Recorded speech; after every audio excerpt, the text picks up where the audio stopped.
क्या वाकई में वो अपने परिवार से खासकर पत्नी से परेशान तो नहीं है? क्या वाकई में अब वो राजनीति में आने का मन तो नहीं बना चुके हैं? क्या आने वाले समय में उनको भी राजनीति मंचों पर देखा जाएगा? तो इस तरह की तमाम संभावनाएं, तमाम जो सवाल हैं। प्रतीक यादव की हालत को देखकर मुलायम परिवार इस वक्त सदमे में है, क्योंकि प्रतीक यादव की मानसिक जो स्थिति है वो बिल्कुल भी ठीक नहीं है। मुलायम सिंह यादव के छोटे बेटे प्रतीक यादव ने अपनी पत्नी अपर्णा यादव पर जो गंभीर आरोप लगाए हैं, उसके बाद में यह सवाल खड़ा होता है कि क्या जो आरोप प्रतीक यादव के द्वारा लगाए गए, क्या वे आरोप ठीक हैं और क्या वाकई अपर्णा यादव इन मामलों से बच रही है। हालांकि अपर्णा यादव की भी प्रतिक्रिया सामने आई है, लेकिन अपर्णा क्या कहती हैं कि यह पारिवारिक मामला है। तो क्या पारिवारिक मामला है इसलिए चीजों को छुपाने का काम किया जा रहा है? दूसरी तरफ प्रतीक यादव का मैं जिक्र करता हूं तो प्रतीक ने यह कहा था कि परिवार से अलग कर दिया, भाइयों से अलग कर दिया। तो क्या अब प्रतीक यादव को समाजवादी पार्टी में बड़ी जगह मिलेगी? क्योंकि यादव परिवार के हर एक सदस्य को सपा में बड़ी जगह मिली है, चाहे वो शिवपाल के बेटे हो या फिर परिवार के और लोग हो। तो क्या अब प्रतीक यादव को भी समाजवादी पार्टी में बड़ी जगह मिलेगी? तो दूसरी तरफ ये देखा जा रहा है कि बीजेपी क्या अपर्णा को आने वाले वक्त में चुनावी मैदान में उतारेगी? आज इन्हीं तमाम मुद्दों पर हम बात करेंगे और बातचीत करने के लिए जो हमारे साथ हमारे खास सहयोगी हैं, अमन सर हमारे साथ जुड़ेंगे। तो सर, सबसे पहले तो इस प्रोग्राम में बहुत बहुत स्वागत है आपका। सर, क्या लग रहा है आपको कि जिस तरीके से अपर्णा ये कह रही है कि मेरा राजनीतिक जो रास्ता है उसे रोकने की तैयारी की जा रही है, जो मेरा राजनीतिक कद है उसे कहीं ना कहीं खत्म करने का काम किया जा रहा है, और ये परिवार के लोग हैं, परिवार की साजिशों पर वो बात कर रही हैं।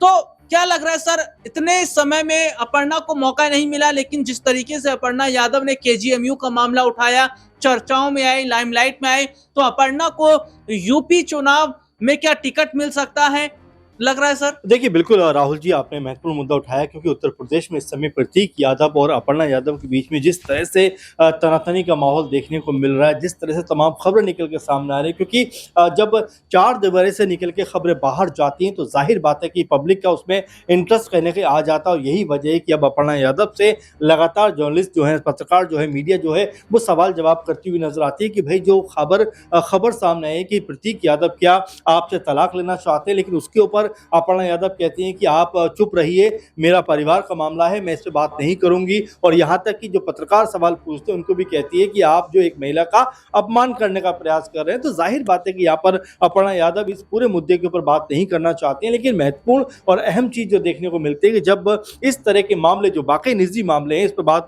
नहीं होनी चाहिए और बिल्कुल घर की चार दीवारी के अंदर से बात होनी चाहिए राहुल जी। लेकिन जब ये मामले सोशल मीडिया के जरिए लोगों तक पहुंचाए जाते हैं, लोगों के सामने आते हैं, तो प्रतिक्रियाओं का दौर सामने आता है। अगर मान लीजिए इस पूरे मुद्दे के ऊपर अपर्णा और प्रतीक यादव के बीच में घर के अंदर बैठकर चर्चा हुई होती और जो भी बात होनी थी वो कह सकते हैं कि घर के अंदर हुई होती, तो शायद ये मामला अब मीडिया की सुर्खियों में, चर्चाओं में नहीं होता। लेकिन जिस तरह प्रतीक यादव ने कह सकते हैं इस पूरे मसले के ऊपर ये कहा कि मैं अपने घर में रहकर पूरी तरह से कैद महसूस करता हूं, मैं बर्बाद तरह की जिंदगी जीता हूं, मैं बहुत परेशान हूं, मेरी दिमागी हालत ठीक नहीं है, यहां तक कहते हुए नजर आते हैं कि मेरी पत्नी की वजह से मैं अपने परिवार से दूर हो गया और यहां तक कि अपने भाई से भी मैं अलग हो गया। तो ये तमाम जो बातें जब निकल कर सामने आई, तब हर कोई ये कहता हुआ दिखाई पड़ा कि आखिर प्रतीक यादव किसी बुरे दौर से गुजर रहे हैं, मानसिक प्रताड़ना के दौर से गुजर रहे हैं। और क्या प्रतीक यादव को लेकर जिस तरह का रुख कह सकते हैं कि लोगों का निकल कर सामने आया कि जो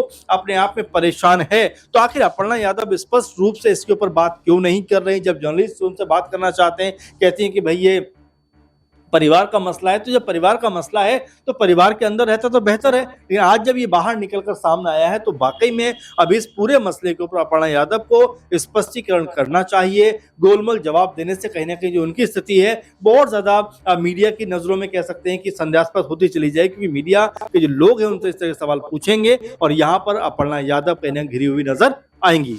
तो देखिए, जैसे कि सर ने बारीकी से इस मुद्दे पर बात रखी, लेकिन यहाँ पर देखिए सवाल ये खड़ा हो रहा है कि क्या अपर्णा यादव को इस बार बीजेपी से मौका मिल पाएगा? क्या भारतीय जनता पार्टी उन्हें टिकट देगी? क्योंकि देखिए एक पद तो उनके पास है, वो भी महिला उपाध्यक्ष का, लेकिन जिस तरीके से उनके राजनीतिक कद को बढ़ाने की बात हो रही है, और देखिए हाल ही में एक चर्चा ये हो रही थी कि उत्तर प्रदेश में 3 डिप्टी सीएम बनाया जाएगा, तो 2 तो मौजूदा समय में है ही, तो तीसरे की जो चर्चा है वो अपर्णा यादव को लेकर हो रही थी। कयास लगाया जा रहा था कि भैया यादव परिवार से हैं, यादवों का वोट बैंक अपने तरफ किया जाए, अपर्णा को चुनाव लड़वाने की भी बात यहाँ पर होती नजर आ रही है। तो ऐसे में क्या प्रतीक यादव को भी अब राजनीति में जो है बड़ी जगह मिलेगी? क्या समाजवादी पार्टी प्रतीक यादव को टिकट देगी, और अगर टिकट देगी तो क्या प्रतीक जो है वो अपर्णा के खिलाफ चुनावी मैदान में उतरेंगे? ऐसे तमाम सवाल हैं जो कि मैं सर से पूछना चाहूंगा। सर, क्या लग रहा है कि क्या समाजवादी पार्टी के अंदर एक बड़ा जो है बड़ी जिम्मेदारी एक प्रतीक यादव को मिलती है, उन्हें अगर मौका मिलता है चुनाव लड़ने का, तो क्या अपर्णा उनके खिलाफ चुनाव लड़ेंगी, प्रतीक उनके खिलाफ लड़ेंगे? कैसे सर देख रहे हैं आप? देखिए बिल्कुल राहुल जी, इस बात को लेकर लगातार चर्चाएं भी काफी ज्यादा दिखाई पड़ती हैं कि क्या वाकई में प्रतीक यादव और अपर्णा यादव के बीच में कोई राजनीतिक कह सकते हैं लड़ाई भी देखने को मिल सकती है। चूंकि जैसा मैं आपसे अभी कह रहा था कि देखिए इसमें कोई अभी भी स्पष्टीकरण सामने नहीं आया है।